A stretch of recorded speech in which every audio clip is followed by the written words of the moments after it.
오늘 하나님께서 우리에게 주시는 말씀은 잠언 22장 2절 말씀입니다. 우리 한 목소리로 찾으셔서 하나님 앞에 이 말씀을 봉독하도록 하겠습니다.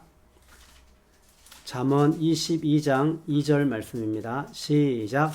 가난한 자와 부한 자가 함께 살거니와 그 모두를 지으신 이는 여호와 신이라. 아멘. 신약 성경 에베소서 2장 20절로 22절입니다.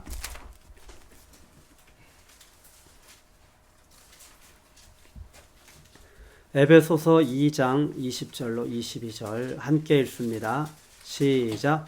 너희는 사도들과 선지자들의 터 위에 세우심을 입은 자라. 그리스도 예수께서 친히 모퉁이 돌이 되셨느니라. 그의 안에서 건물마다 서로 연결하여 주 안에서 성전이 되어가고 너희도 성령 안에서 하나님이 거하실 처소가 되기 위하여 그리스도 예수 안에서 함께 지어져 가느니라. 아멘. 우리 옆에 분에게 주님만 기대하십시다. 덥다는 생각을 하면서 살아왔는데 어느덧 찬바람이 불기 시작합니다. 오늘은 10월 11일, 10월 둘째 주일입니다. 시간이 참 빨리 간다는 생각이 듭니다. 그죠? 지난주 여러분은 어떻게 지내셨는지 또 궁금하기도 합니다. 무엇보다도 어떤 진리를 묵상하면서 또 한 주를 보내셨는지 궁금하기도 합니다. 우리가 진리를 묵상하면 성령님은 그 진리로 우리를 인도하셔서 그 진리가 실제가 되게 하는 삶을 살게 하시기 때문입니다. 저는 지난 5일에 헤브론 선교대학교 서산으로 내려가서 사라지는 법이라는 주제로 강의를 하고 올라왔고, 아마 처음으로 우리 큰아들과 단둘이 이렇게 부자 여행을 또 잠깐 다녀오는 시간을 가졌습니다. 한 주를 보내면서 생각을 하게 한 주제가 있습니다. 그것은 사람이 할 일이 없을 때는 생각이 많아진다는 것입니다. 그리고 할 일이 많을 때는 생각을 별로 하지 않고 그저 바쁘게 또 움직이기도 합니다. 그래서 해야 할 일이 없을 때나 또는 해야 할 일이 많을 때나 중요한 것은 마음에 여유가 필요하다는 것을 생각하게 됩니다. 사랑하는 성도 여러분, 일을 하든 또 일을 하지 않든 우리 그리스도인들은 가야 할 길이 있는 사람들입니다. 길을 가는 사람들입니다. 이때 우리 마음에 여유를 가질 필요가 있습니다. 시 한 편을 소개하도록 하겠습니다. 도종환 시인이라고 하는 분이 쓴 담쟁이라고 하는 시입니다. 저것은 벽, 어쩔 수 없는 벽이라고 우리가 느낄 때, 그때 담쟁이는 말 없이 그 벽을 오른다. 물 한 방울 없고 씨앗 한 톨 살아남을 수 없는 저것은 절망의 벽이라고 말할 때 담쟁이는 서두르지 않고 앞으로 나아간다. 한 뼘이라도 꼭 여럿이 함께 손을 잡고 올라간다. 푸르게 절망을 다 덮을 때까지 바로 그 절망을 잡고 놓지 않는다. 저것은 넘을 수 없는 벽이라고 고개를 떨구고 있을 때 담쟁이 잎 하나는 담쟁이 잎 수천 개를 이끌고 결국은 그 벽을 넘는다. 특별히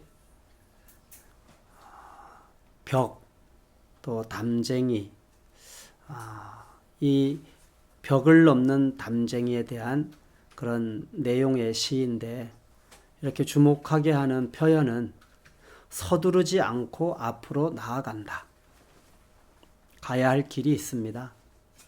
반드시 가야 합니다. 그리고 반드시 넘어야 합니다. 그런데 서두르지 않고 앞으로 나아간다. 또 한 뼘이라도, 가야 할 길이 많지만 한 뼘이라도 꼭 여럿이 함께 손을 잡고 올라간다. 혼자 가지 않고 함께 간다. 결국은 그 벽을 넘는다. 서두르지 않고 가는 길, 혼자 가지 않고 함께 가는 길, 그리고 반드시 그 벽을 넘고 목적지에 이르는 그 과정 생각하면서 오늘은 모두를 지으신 여호와께서 원하시는 것, 이 제목으로 세 가지 진리를 나누려고 합니다. 따라해 볼까요? 모두를 지으신 여호와께서 원하시는 것. 이 세 가지 진리를 나누는데 첫 번째 따라하십시다. 혼자 자라는 것보다 함께 마음을 공유하는 것이 더 중요하다. 혼자 자라는 것보다 함께 마음을 공유하는 것이 더 중요하다는 진리를 나누려고 합니다. 이번 주 큰 아들과 단둘이 여행을 다녀왔습니다. 이렇게 단둘이 하는 여행은 처음이었던 것 같습니다. 여행을 하면서 생각하게 된 그 주제가 함께라는 것입니다. 인생을 살아가면서 신비하기도 하고 놀라운 사실을 한 가지 발견합니다. 그것은 서로 공존할 수 없는데 함께 살아간다는 것입니다. 서로 앙숙이면서도 함께 살아간다는 것입니다. 서로 힘들어하면서도 함께 살아간다는 것입니다. 함께 할 수 없으면 함께 하지 않으면 될 일인데 힘든데도 어려운데도 희한한 것은 포기하지 않고 함께 살아간다는 것입니다. 큰아들과 저는 서로 닮지 않았다고 생각을 합니다. 서로. 근데 주변에서 보면은 어쩜 그렇게 닮았냐고 이야기합니다. 닮았다고 이야기를 합니다. 성격도 닮았다고 이야기를 합니다. 히브리어로 함께 산다는 것은 서로 만난다는 뜻입니다. 만남이 있기 때문에 함께 사는 것입니다. 근데 그 만남이 어떤 만남이냐는 것이죠. 어떤 만남은 함께 살지만 헤어지기도 합니다. 힘들면. 그러나 어떤 만남은 아무리 힘들어도 포기하지 않고 함께 살아가는 만남이 있습니다. 함께 공존할 수 없는 사람들이 만납니다. 우리는 서로가 함께 공존할 수 없는 사람들입니다. 서로가 다릅니다. 근데 만나면 어떤 생각을 합니까? 오늘 말씀처럼 가난한 자와 부자가 만나면 어떤 생각을 합니까? 가난한 자는 부자를 보면서 열등감을 느낄 것이고, 부자는 가난한 자를 보면서 무엇인가 자기가 해줘야 할 것 같은 부담감을 느낄 것입니다. 그런데 가난한 자와 부한 자가 함께 만나서 살아간다는 것입니다. 열등감과 우월감, 또 부담감을 가지고 있는 것이 분명한 사실임에도 불구하고 함께 살아간다는 것입니다. 성격이 급한 사람과 그렇지 않은 사람은 만남은 불협화음입니다. 함께 하기가 어렵습니다. 그런데 서로 만나서 결혼까지 합니다. 제 아내와 저는 성격이 완전 반대입니다. 불협화음입니다. 거의 날마다 불협화음이 나타납니다. 어울리지 않는 화음. 어울려야 되는데 어울리지 않는 화음. 그런데 함께 살아갑니다. 의무감 때문이 아닙니다. 함께 살아갑니다. 아주 희한한 현상입니다. 어떻게 이런 일이 가능할까요? 잠언 기자는 이렇게 말하고 있습니다. 그 모두를 지으신 이는 여호와시니라. 하나님이 인간을 그렇게 지으셨다는 것입니다. 하나님이 그렇게 지으셨기에 살아가게 하시는 분도 하나님이십니다. 하나님은 우리를 지으신 분이시며 살아가게 하시는 분이십니다. 저는 교회 사역을 하다가 십자가 복음을 만난 이후로 이제는 공동체 생활을 했습니다. 함께 모여서 밥을 먹고 같은 공간에서 사는, 실제로 아주 피부로 체감하는, 몸으로 체감하는, 또 마음으로 체감하는 공동체 생활을 했습니다. 공동체 생활을 한 지 얼마 되지 않아서 어떤 분이 저에게 이렇게 질문을 하는 것입니다. 선교사님, 함께 사는 것이 행복하세요? 제가 무엇이라고 대답을 했겠습니까? 저는 그 당시 공동체 생활하는 것이 정말 어려웠습니다. 제 영혼의 상태는 그로기 상태였습니다. 그때 제가 어떻게 대답을 했을까요? 이렇게 대답을 했습니다. 너무 힘들어요. 이 대답을 듣고 그분이 다시 질문을 합니다. 힘드신데 왜 함께 살아요? 아니, 그렇게 힘든데 왜 함께 살아요? 제가 무엇이라고 대답했습니까? 그 당시에 하나님께서 저에게 가르쳐 주신 진리가 있었습니다. 깨달은 상태였기 때문에 이렇게 대답을 했습니다.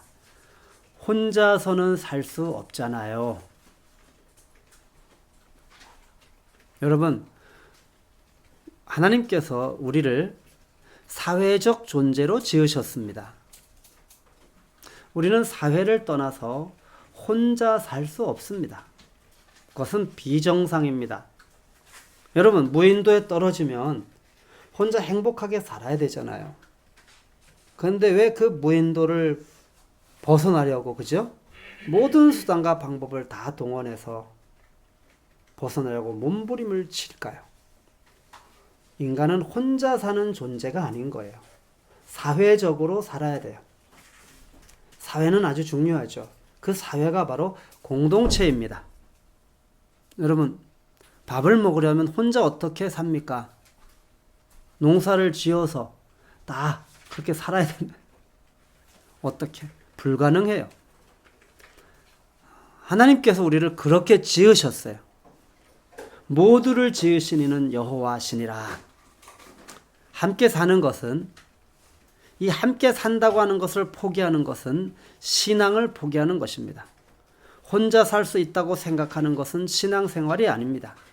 아니, 일반적으로도 정상적인 생활이 아닙니다. 여러분, 혼자 살 수 있다고 생각하십니까? 여러분의 필요를 혼자 해결할 수 있다고 생각하십니까? 우리는 혼자 살아갈 수 있는 존재가 아닙니다. 그 모두를 지으신 이는 여호와시니라. 이 말씀의 의미가 무엇입니까? 혼자서는 살 수 없는 존재로 지으셨다는 것입니다. 하나님께서 우리에게 복음을 주셨는데 이 복음의 가장 큰 특성이 무엇인지 아십니까? 그것은 함께입니다. 복음은 하나님이 우리와 함께 하시는 것입니다. 우리는 하나님의 백성이 되는 것입니다. 하나님의 백성이 된 자들의 특성이 무엇입니까? 함께입니다. 그것이 바로 교회입니다. 불러냄을 받은 사람들의 모임, 함께입니다. 하나님은 우리를 지으실 때도 우리가 함께였고, 복음으로 우리를 새롭게 새 창조하실 때도 여전히 하나님이 우리와 함께 하시는 것뿐만 아니라 우리 구원받은 무리들이 함께 살아가게 하시는 것이 바로 복음을 주신 결과입니다. 그래서 함께를 포기하는 것은 신앙을 포기하는 것이고, 함께를 포기하는 것은 하나님을 포기하는 것이며, 함께를 포기하는 것은 자아의 삶을 살겠다는 결정입니다. 하나님이 원하시는 삶이 아니라 내가 원하는 삶을 살겠다고 하는, 병든 자아의 삶을 살겠다고 하는 그런 결정입니다. 그 모두를 지으신 이는 여호와시니라. 각자의 개성과 특성을 가장 잘 아시는 하나님을 바라보십시오. 그러면 우리는 각 지체를 알게 될 것입니다. 안다는 것은 무엇입니까? 세 가지 관점에서 한번 생각을 해보겠습니다. 하나님께서 나를 안다는 관점, 내가 하나님을 안다는 관점, 내가 또 다른 지체를 안다는 관점. 먼저는 하나님께서 나를 안다는 것은 무엇일까요? 하나님이 나를 아신다고 할 때 여러분은 어떤 관점으로 그 말씀을 이해하고 계십니까? 하나님께서 처음 사람을 창조하셨을 때 이 아담과 하나님과의 관계를 생각해 보십시오. 하나님과 첫사람 아담과의 만남의 모습을 생각해 보십시오. 그리고 그 아담이 살아가는 모습, 아담의 상태를 한번 생각해 보십시오. 아담은 하나님과 교제하는데 전혀 영적으로 막힘이 없는 상태였습니다. 그는 지혜가 있었습니다. 그런 지혜를 사용하는데 문제가 없었습니다. 그는 권위가 있었습니다. 그리고 그 권위를 사용하는데도 문제가 없었습니다. 그는 또 하와의 관계에서도 문제가 없었습니다. 관계를 하는데도 문제가 없었고, 그 관계 속에서의 그의 정서적 반응도 문제가 없었습니다. 완전했습니다. 아담은 완전했습니다. 그런데 하나님은 아담을 바라보시며 이렇게 이야기합니다. 너는 내가 필요한 존재야. 사랑하는 성도 여러분, 우리가 완전하다고 하더라도 우리는 하나님이 필요한 존재입니다. 인간은 아무리 홀로 완전해 보여도 혼자서는 살 수 있는 존재가 아니라는 것입니다. 아멘이에요? 그래서 하나님께서 아담을 만드셨습니다. 하와를 만들기 전이에요. 아담이 홀로 살아가고 있어요. 그는 완전해요. 그런데 하나님이 보시기에 사람이 혼자 사는 것이 좋지 아니하니, 아무리 완전해 보여도 혼자 살아가는 것은 하나님 보시기에 좋지 않습니다. 이제 이 아담은 하나님이 필요한 존재일 뿐만 아니라 또 함께 살아가야 할 사람이 필요한 존재라는 것입니다. 아멘이에요? 관계적 존재로 하나님이 만드신 거예요.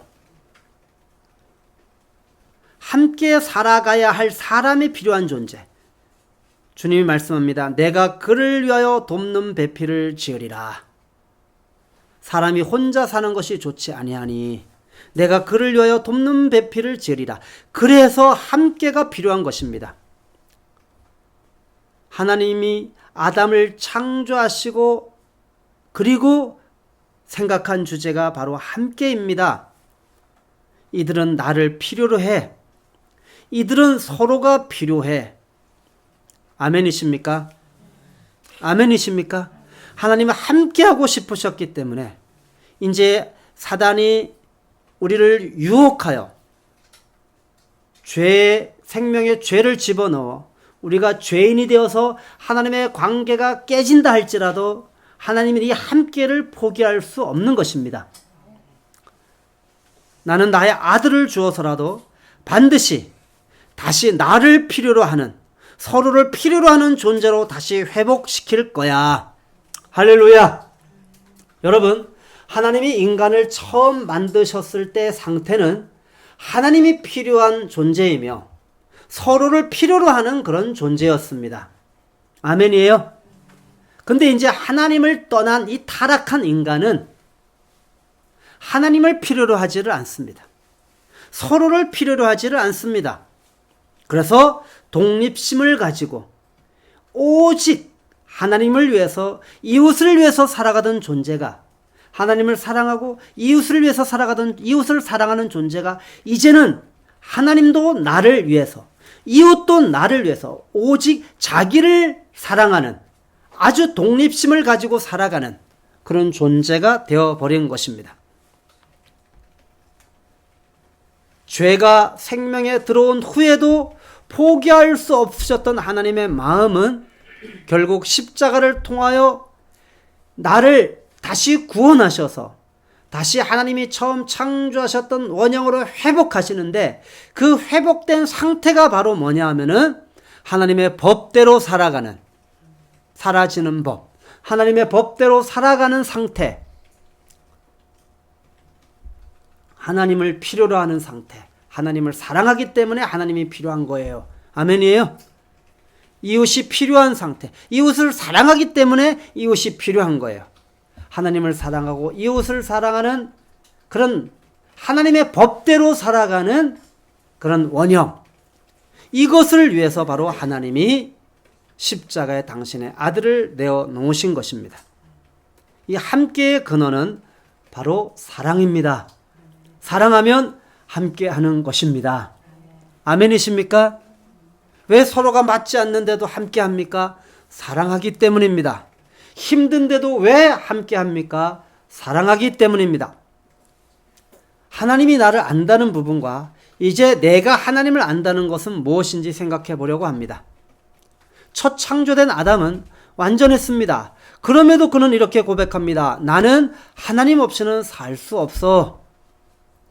하와를 만들어 주셨습니다. 하와를 바라보며 고백합니다. 내 뼈 중에 뼈, 살 중에 살이로다. 나는 당신 없이는 살 수 없어. 왜 이렇게 고백하는 것입니까? 혼자서는 살 수 없는 의존적 존재로 지음을 받았고, 이제는 이 존재는 무엇으로 만족하고 무엇으로 삶의 의미를 찾냐 하면 사랑함으로 삶의 의미를 찾습니다. 하나님을 사랑하기 때문에 하나님 없이는 살 수 없습니다. 하나님이 있어야 삶의 의미를 찾을 수 있기 때문입니다. 하와를 사랑해야 됩니다. 하와를 사랑하기 때문에 삶의 의미를 거기서 찾습니다. 그래서 함께입니다. 포기할 수 없는 것입니다. 아멘이에요. 하와가 사단의 미혹에 넘어가 죄를 범했습니다. 그리고 하와의 유혹에 넘어가서 또 아담이 죄를 범했습니다. 얼마나 미웠겠습니까? 얼마나 마음에 들지 않았겠습니까? 그런데도 함께 합니다. 포기하지 않습니다. 아멘이십니까? 놀라운 하나님의 비밀입니다. 여러분, 저와 여러분 이제 거듭났습니다. 타락하기 전에 아담과 동일한 고백을 해야 합니다. 하나님의 지혜, 하나님이 주신 권위, 하나님이 주신 의지, 정서가 회복되었습니다. 그럼에도 불구하고 우리는 고백해야 됩니다. 나는 하나님의 도움이 필요한 자야. 나는 하나님이 필요한 자야. 나는 하나님을 사랑해야 돼. 하나님 사랑하지 않으면 나는 삶의 의미를 찾을 수 없어. 나는 하나님이 필요한 자야. 나는 함께 살아가야 할 지체가 필요하다고. 지체의 도움이 필요하다고. 우리 서로 사랑해야 돼. 사랑하지 않으면 내 삶의 의미를 발견할 수 없어. 내가 산다고 할 때는 난 지체가 있어야 돼. 지체가 없으면 나는 사는 게 아니야. 왜 이렇게 고백하게 됩니까? 혼자서는 살 수 없는 존재인 것을 알기 때문입니다.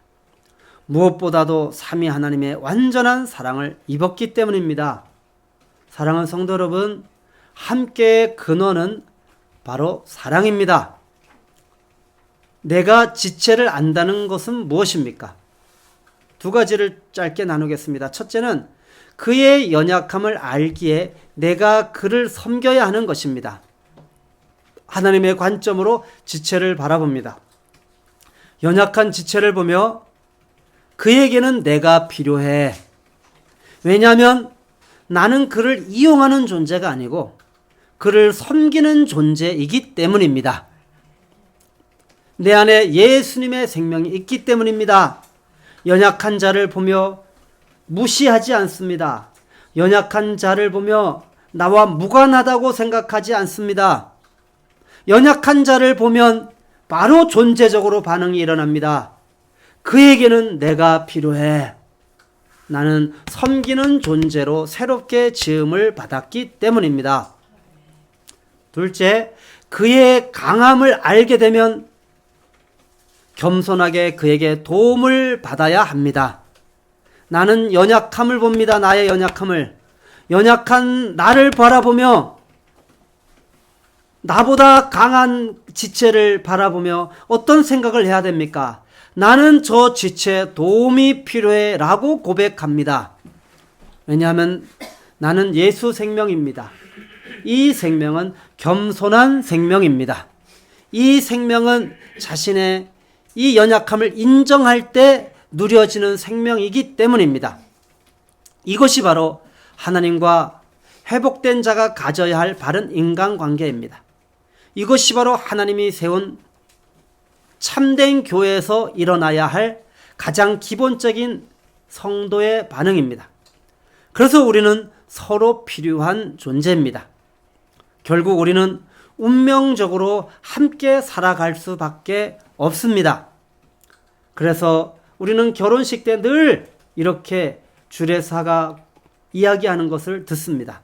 사람이 짝지어 주신 것을 하나님이 짝지어 주신 것을 사람이 나눌 수 없느니라. 아멘이십니까? 이 부부의 이 비밀 속에 교회의 비밀이 있습니다. 그래서 우리는 교회 안에서 성령이 하나 되게 하신 것을 힘써 지키라. 사람이 나눌 수 없느니라. 그 안에서 우리는 서로 필요한 존재가 되어서 그리스도를 머리로 하여 서로 상합하고 연락하고 서로 도우며 함께 섬기며 살아갑니다. 그 안에서 우리가 자라가는 것입니다. 사랑하는 성도 여러분, 서로에 대해서 너무나 많이 알고 있는데 왜 서로를 포기하고 공동체를 포기합니까? 왜 서로 만나지 않고 함께 살지 않습니까? 왜냐하면 십자가를 잊어버렸기 때문입니다. 하나님이 우리에게 행하신 이 복음의 이 놀라운 비밀을 잊어버렸기 때문입니다. 함께. 예수님께서 이 땅에 오신 목적이 무엇입니까? 예수님이 이 땅에 태어나실 때 천사를 통하여 예언된 말씀이 무엇입니까? 임마누엘, 하나님이 저와 함께 하려 하심이라. 우리가 함께를 포기하면 복음의 가장 깊은 진리를 포기하는 것입니다. 바로 생명을 포기하는 것입니다. 하나님은 우리와 함께 하시기 위해서 우리가 서로 함께 하도록 하기 위해서 당신의 아들을 십자가 죽음에 내어 놓으셨습니다. 그리스도를 머리로 하여 함께 한다는 것이 필수가 되었습니다. 나는 약한데 나를 도와주지 않아. 이렇게 말하지 않습니다. 왜 나를 도와주지 않지? 이렇게 말하지 않습니다. 나는 도움이 필요한 존재야라는 실존을 인정하는 것으로 멈춰야 돼. 그것이면 충분합니다. 아멘이십니까? 왜 나를 도와주지 않아? 이렇게 생각하는 사람은 절대 도와주고 싶은 마음이 들지도 않습니다. 거기까지 가지 않고 자신의 약함을 인정하기만 하면 겸손한 그의 모습을 보면 도와주고 싶은 마음이 드는 것입니다. 아멘이십니까? 우리는 한 걸음 더 나아가는 것이 문제입니다. 나는 그를 도와주고 싶지만 그는 자기의 연약함을 인정하지 않아. 여기까지 가면 안 됩니다. 나는 다른 사람의 지체를 섬기라고 하나님이 나를 부르셨다는 사실만 알면 되는 것입니다. 그가 어떻게 하든 상관없습니다. 그가 연약함을 인정하지 않든 상관없습니다. 인정하지 않아도 우리는 도와줘야 되는 것입니다. 아멘이십니까? 자신의 연약함을 인정하는 것입니다. 난 도움이 필요한 존재야. 또 그가 어떤 상태든 상관없습니다. 우리는 도움을 주는 존재로 지음을 받았습니다. 아멘이에요?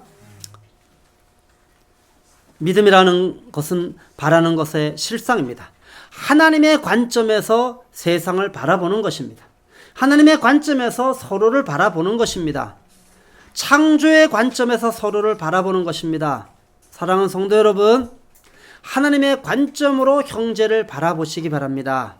그는 그리스도께서 위하여 죽으신 형제라. 할렐루야. 함께라는 진리를 생각할 때마다 제가 자주 사용하는 그런 저의 경험이 있습니다. 아주 오래전이죠. 20년도 넘은 그런 이야기입니다. 저는 그때 공동체를 살고 있었고 공동체 생활을 한 지 오래되지 않았었습니다. 얼마 안 됐었습니다. 그래서 초기에는 할 일이 없어가지고 그냥 매일 공동체 안에서 모여서 아침에 예배하고 또 모여서 또 회의하고 하는 것이 전부였습니다. 나갈 일이 없습니다. 공동체는 저희 집처럼 문이 하나 들어오면 그 안에 다 숙소가 있기 때문에 그 안에서 사는 것입니다. 그러다 보니까 그때 저는 자녀를 3명을 키우고 있었습니다. 큰아들이 4살, 둘째가 2살, 막내가 1살. 그럴 때였습니다. 그러면 공동체 안에서 예배를 드리고 사역자들이, 그죠? 그 다음에 또 저희 아내는 아이들을 데리고 있고, 그런 거실 안에서 왔다 갔다 하고, 우리는 방 안에서 모여서 또 예배를 드리고, 이러는 가운데, 그러면 서로에 대한 기대가 있습니다. 공동체를 살다 보면. 자녀를 가진 부모는, 그 공동체 식구들이, 그죠? 그 자녀를 좀 잘 대해줄 것, 이런 기대가 있고, 잘 돌봐줄 기대가 있고, 또 그 싱글들은 이 부모에게 또 기대가 있습니다. 자기 자녀를 좀 알아서 책임져 주었으면 하는 그런 기대가 있습니다. 근데 아주 놀라운 것이 있습니다.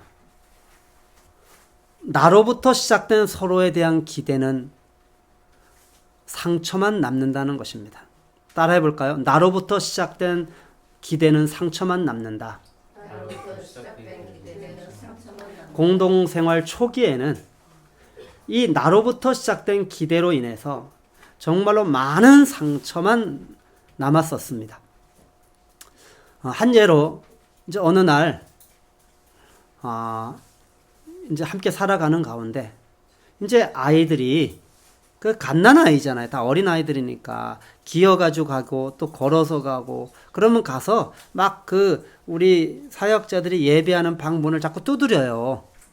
애들이 어리니까 함께하고 싶은 거죠. 심심하니까. 그럼 이제 처음에는 저희들은 참아요. 저는 그 안에 있어요. 부모로서 부모이지만 그 안에 모임 안에 있어요. 그럼 저는 처음에는 참아요.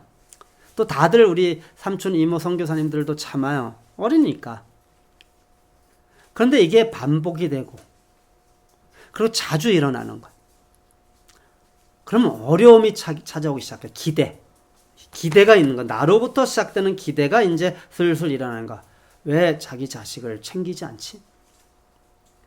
또 너무 모임에만 집중하면서 늘 아무 일도 없는데 자꾸 모여. 좀 열어놓으면 괜찮은데.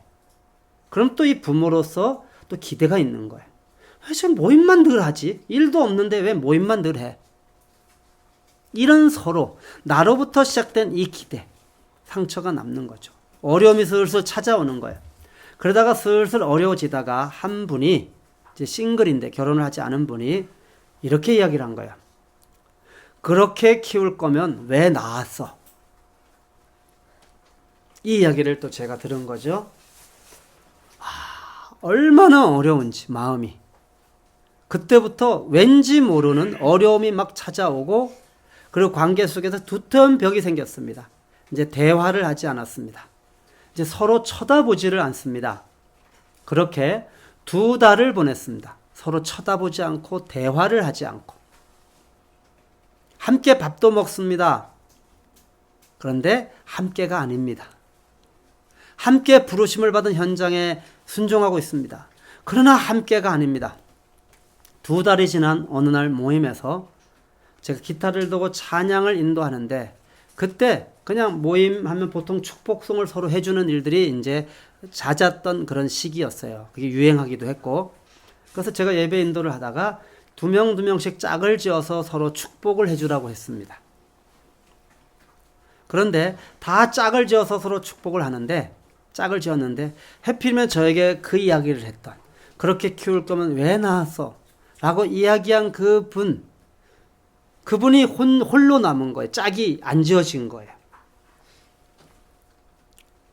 그때 그분은 맨 앞에 서 계셨고 한 몇십 명이 모이는 모임이었는데, 저는 인도를 하고 있는데 저는 기타를 들고 치고 있었고, 근데 그분은 혼자 앞에 서 있는 거예요. 짝이 없어서.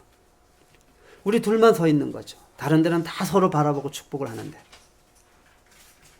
근데 그때 불렀던 노래가 사람들이 잘 알지 못하는 축복송. 땅에 있는 성도는 존귀한 자니 나의 모든 즐거움이 저에게 있도다. 하나님이 우리를 바라보시며 고백하는 고백이란 말이에요. 한순간 이 말씀이 생각났어요. 이는 그리스도께서 위하여 죽으신 형제라. 십자가. 그리고 다 축복송을 하고 있는데 제가 기타를 멈췄어요. 그 사람들이 다 나를 쳐다보죠. 축복송을 하다가 기타를 인도하는 사람이 기타를 멈추니까. 그리고 제가 기타를 맨 상태로 걸어서 그 지체 앞에 갔어요. 모두가 바라보고 있어요. 그 지체의 눈이 뻘겋게 충혈되어 있었어요. 그냥 앞으로 걸어가서 저의 눈도 뻘겋게 충혈됐어요. 그리고 그저 아무 말 없이 그냥 안아버렸어요. 함께 울었어요. 그게 다예요. 서로를 얼마나 많이 알고 있느냐도 중요하지만 하나님이 그 지체를 보시는 관점으로 나도 그 지체를 바라보고 있는가는 더 중요합니다. 이것은 반응을 만들어냅니다. 이 반응은 함께 살아가게 하는 힘입니다. 하나님을 통하여 그를 알고 하나님을 통하여 그를 바라보십시오. 함께 살아갈 수밖에 없다는 결론을 얻게 됩니다. 나로부터 시작된 서로에 대한 기대를 십자가 죽음으로 넘겨야 합니다. 함께 살아간다는 것은 나로부터 시작되는 서로에 대한 기대가 아니라 하나님께서 하나 되게 하신 것에서 시작된다는 것을 인식하는 것입니다. 그리고 함께 살아간다는 것은 혼자 잘하는 것보다 함께 마음을 공유하는 것입니다. 기억하시기 바랍니다. 첫 번째 진리입니다. 따라하십시다. 혼자 잘하는 것보다 함께 마음을 공유하는 것이 더 중요하다. 그것이 그 모두를 지으신 이는 여호와시니라 라는 말씀 안에 담겨있는 첫 번째 진리입니다. 두 번째는 따라 해볼까요? 빨리 가는 것보다 제대로 가는 것이 더 중요하다. 함께 살아가는데 아주 중요한 원리가 한 가지 있습니다. 잠언 25장 말씀입니다. 잠언 25장 28절 말씀을 함께 읽도록 하겠습니다. 시작. 자기의 마음을 제어하지 아니하는 자는 성읍이 무너지고 성벽이 없는 것과 같으니라. 여러분 여기서 성읍은 공동체를 말합니다. 함께 살아가는 공동체. 그리고 성벽은 바로 함께 살아가도록 그죠? 그것을 묶은 것을 말하는 것이죠. 성읍은 공동체, 교회를 말하는 것이고 성벽은 바로 성령이십니다. 성령께서 우리를 하나 되게 하신 것입니다. 그리스도의 보혈입니다. 아멘이십니까? 그런데 이 성읍이 무너지고 성벽이 없는 것 같은 일들이 일어날 수 있다는 거예요. 공동체가 무너지고 다시 말해 함께 살아갈 수 없는 일이 왜 일어나냐는 거예요. 그것은 마음을 제어하지 못할 때 일어난다는 것입니다. 여기서 제어의 뜻은 사람으로 말하면 컨트롤하는 것입니다. 자동차로 말하면 브레이크죠. 자동차에 브레이크가 없다면 달린 만큼 위험이 큽니다. 얼마나 빨리 달리느냐도 중요하지만 그러나 제어기를 사용하여야 합니다. 제어기를 사용하지 않으면 반드시 사고가 나게 되어 있습니다. 왜 제어기가 필요합니까? 길이 직선이며 굴곡이 전혀 없다면 혼자 가는 길이라면 제어기가 필요 없을 것입니다. 근데 문제는 직선길만이 있는 것이 아니라 구분길도 있다는 것입니다. 학교 앞에 보호턱이 있습니다. 굴곡이 있습니다. 그래서 이 구분길이 있고 굴곡이 있기 때문에 제어기를 사용하지 않으면 결과는 예측할 수 있습니다. 구분길이 있는데 제어기를 사용하지 않으면 그냥 낭떠지로 떨어집니다. 굴곡이 있는데 제어기를 사용하지 않으면 자동차 밑에 엔진이 박살이 납니다. 그냥 떠서. 사고입니다. 속도 조절을 잘한다는 것은 제어기를 잘 사용하는 것입니다. 왜 제어기가 필요합니까? 또 하나는 길의 문제가 아니고 함께 가는 사람들 중에 갑자기 끼어드는 차가 있기 때문입니다. 나는 잘 가고 있는데 다른 사람이 문제를 일으킵니다. 이때 제어기가 필요합니다. 제어기를 사용할 때 안전거리는 아주 중요합니다. 안전거리를 지키지 않으면 갑자기 끼어들면 나는 잘못한 것이 없어도 사고가 일어납니다. 아니, 잘못한 것입니다. 왜냐하면 안전거리를 지키지 않았기 때문입니다. 사랑하는 성도 여러분, 2020년 우리가 걸어가고 있는 길 벌써 10월입니다. 이 길을 걸어오는 중에 직선만 만나지 않았을 것입니다. 굽은 길도 만났을 것이고 굴곡도 있었을 것이고 또 혼자 가지 않고 함께 가다 보니 끼어드는 그런 일들도 만났을 것입니다. 평탄한 길이 아닙니다. 저와 여러분이 걷는 길은 굽은 길이며 굴곡이 있는 길입니다. 속도를 조절하는 제어기를 사용하지 않는다면 한 번의 충돌이 인생 전체가 파산될 수도 있습니다. 다양한 주제들로 끼어들게 합니다. 얼마나 힘듭니까? 끼어들 때마다 남편이 끼어들고 아내가 끼어들고 자식이 끼어들고 부모가 끼어들고 직장에서는 동료가 끼어들고 공동체, 교회 공동체는 또 성도들이 끼어듭니다. 내 삶에. 그러면 제어기를 사용하지 않으면 충돌합니다. 무엇을 제어해야 합니까? 마음입니다. 마음을 제어하지 못하면 성벽이 없는 것과 같이 무방비 상태가 됩니다. 무차별 공격을 당하게 됩니다. 그러면 성읍이 무너지게 됩니다. 빨리 달리는 것에만 마음이 온통가 있지는 않습니까? 요즘은 내비게이션을 많이 사용합니다. 내비게이션 기능 중에 모르는 길을 알려주는 것도 있습니다. 중요한 기능입니다.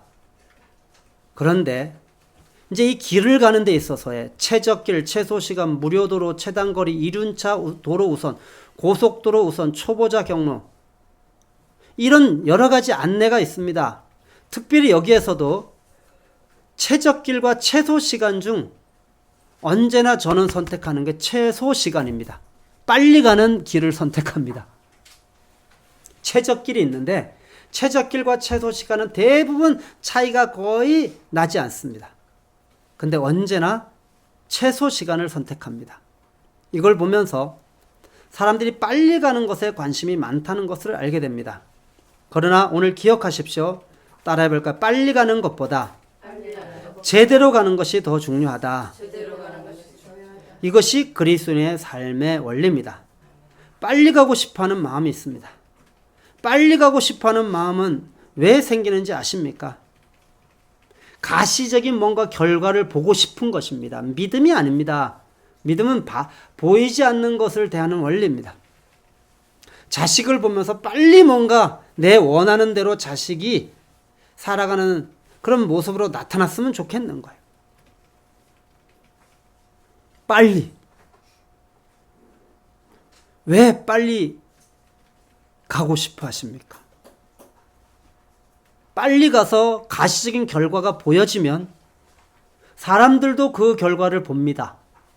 그러면 사람들의 인정과 평판을 받게 됩니다.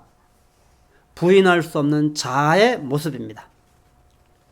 그래서 이 제어기를 사용한다는 것은 자기를 부인하는 것이라는 것을 알게 됩니다. 왜 제어기를 사용하지 못합니까? 자기를 부인하지 못하기 때문입니다. 제어기는 영어로 컨트롤입니다. 마음을 제어한다는 것은 마음을 컨트롤하는 것입니다. 이 마음을 컨트롤하는 것은 불가능합니다. 그래서 사람들이 이 주제 앞에서 넘어지는 것입니다. 이 마음을 제어할 수만 있다면 얼마나 좋을까요? 마음만 제어할 수 있다면 얼마나 좋을까요? 그래서 이 마음을 제어하지 못하기 때문에 함께가 무너지는 것입니다. 그래서 오늘 자기의 마음을 제어하지 아니하는 자는 성읍이 무너지고 성벽이 없는 것과 같으니라. 여러분, 빨리 가는 것보다 더 중요한 것은 제대로 가는 것입니다. 제대로 간다는 것은 마음을 컨트롤하는, 자기를 부인하면 길입니다. 마음의 제어가 일어나려면 자기를 부인하는 십자가의 자리로 가야 합니다. 아멘이에요? 에스겔 36장 26절 주님 말씀하십니다.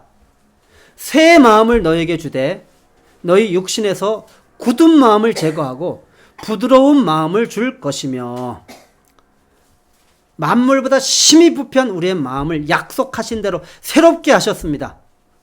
어떻게 새롭게 하셨습니까? 이 마음을 십자가로 새롭게 하셨습니다. 아멘이십니까? 그래서 바로 십자가는 우리 마음의 제어기입니다. 마음의 브레이크입니다. 여러분의 마음을 변화시키려고 노력하지 마십시오. 이미 여러분의 마음은 십자가의 복음으로 말미암아 약속한 대로 새롭게 변화되었습니다.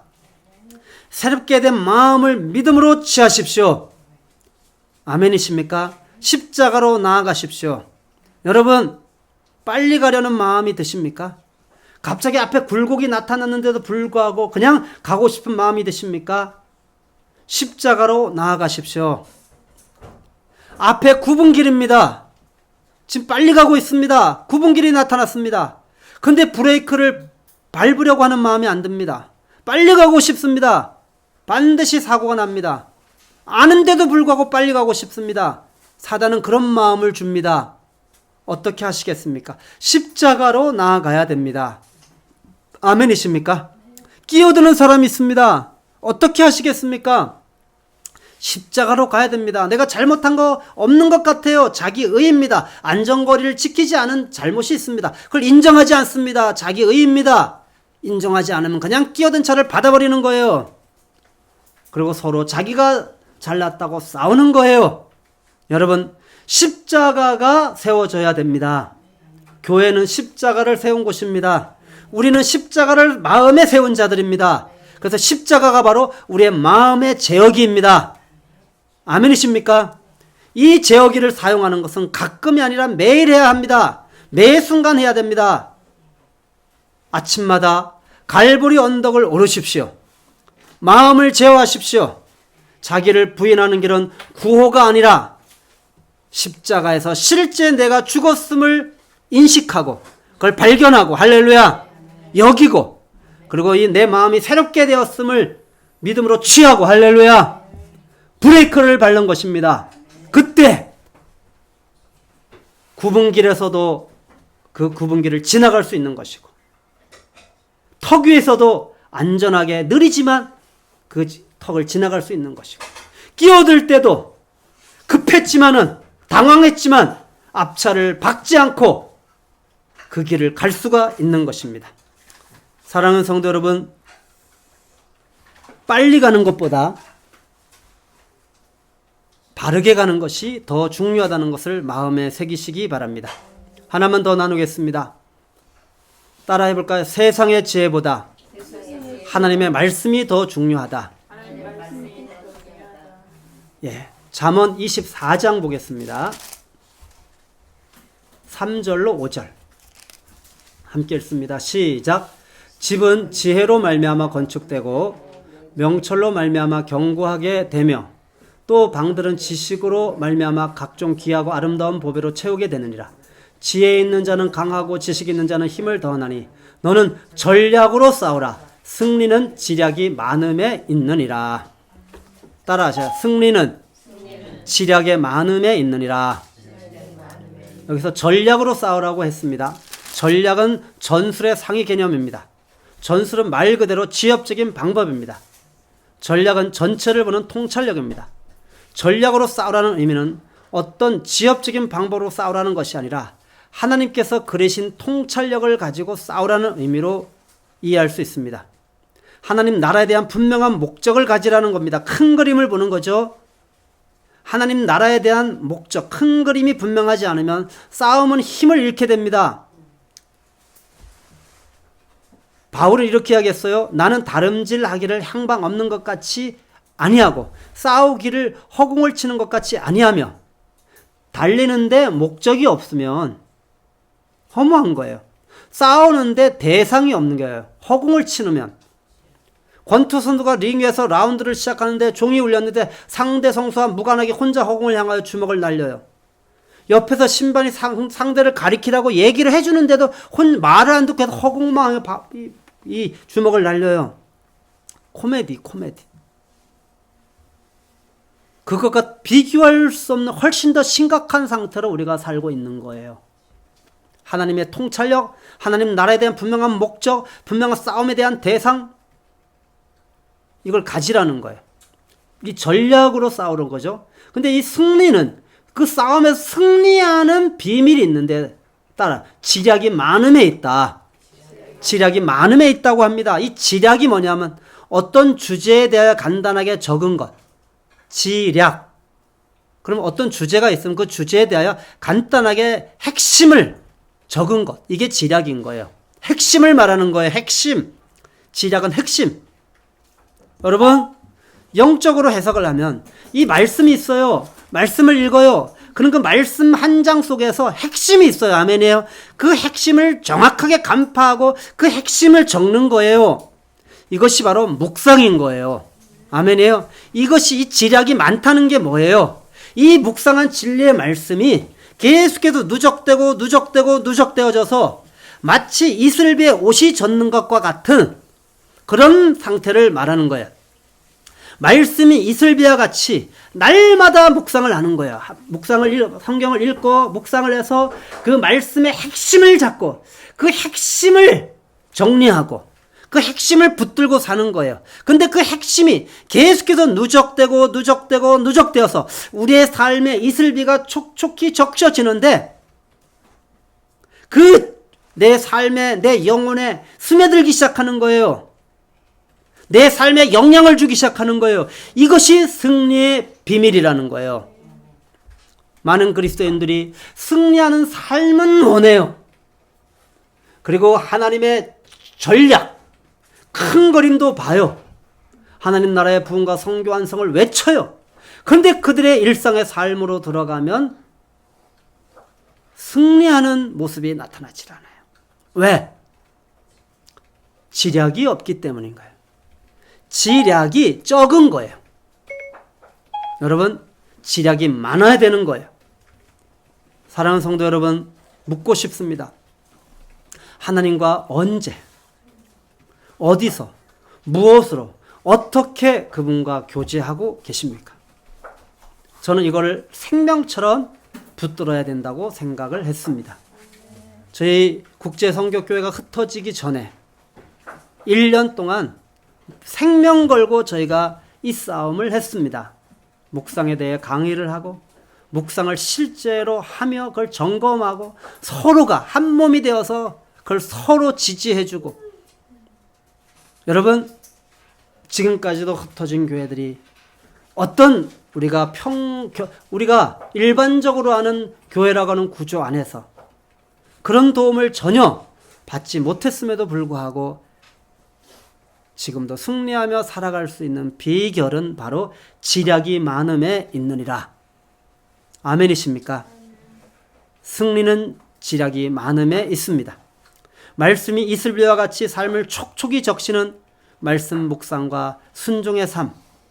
사랑하는 성도 여러분, 이 말씀을 날마다 읽고 묵상하여 그 말씀의 핵심을 간파하고 그 핵심을 정리해서 그 핵심을 내 삶에 꾸준히 계속 누적시키십시오. 이것이 말씀의 지략입니다. 이것이 승리의 비결입니다.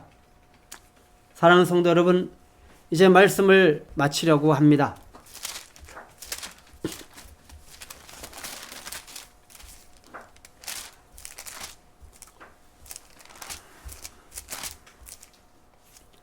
잠언 22장 2절.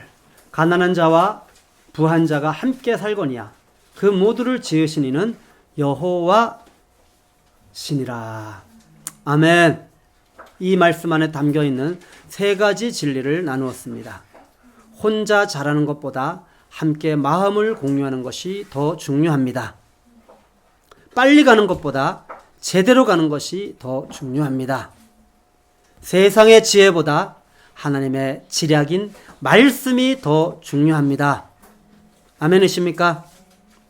오늘 이 세 가지 진리를 마음에 새기시고 이번 한 주도 빨리 가려고 하지 마시고, 스스로 하려고 하지 마시고, 혼자 하려고 하지 마시고, 이번 한 주도 주님과 동행하며 승리하는 삶을 사시기를 부탁을 드립니다. 함께 기도하겠습니다. 사랑하는 주님, 세월은 쏜살같이 빠르게 지나가고 있습니다. 마음의 여유 없이 그저 하루하루 살아가는 것은 아닌지 돌아보게 해주셔서 감사합니다. 아무도 나를 생각해 주지 않는 것 같을 때도 있었습니다. 말씀을 통하여 혼자가 아니라 함께 살아가야 하는 존재로 지으셨음을 알게 해주셔서 감사합니다. 혼자 스스로 살아가려고 하였던 독립심을 가지고 있는 병든 자는 십자가에서 죽었음을 선포합니다. 사랑하는 주님, 혼자 잘하는 것보다 함께 마음을 공유하는 것이 더 중요하다는 진리를 마음에 새깁니다. 하나님의 관점으로 지체를 바라보며 그는 그리스도께서 위하여 죽으신 형제라는 진리를 마음에 품게 하여 주십시오. 빨리 가는 것보다 제대로 가는 것이 더 중요하다는 진리를 마음에 새깁니다. 철로 역정의 길을 걸으며 굽은 길과 굴곡, 끼어드는 일을 만날 때 안전거리를 유지하게 하여 주십시오. 마음을 제어하는 십자가의 제어기를 사용하게 하여 주십시오. 십자가의 제어기를 가끔이 아니라 매일 매 순간 사용하게 하여 주십시오. 세상의 지혜보다 하나님의 말씀이 더 중요하다는 진리를 마음에 새깁니다. 향방 없는 싸움을 하지 않게 하여 주십시오. 승리는 지략이 마음에 있느니라는 말씀을 마음에 새기고 날마다 말씀을 묵상하여 승리하는 삶을 살게 하여 주십시오. 그리하여 그 모두를 지으신 여호와께서 원하시는 기뻐하시는 삶을 살게 하여 주십시오. 예수님의 이름으로 기도하였습니다.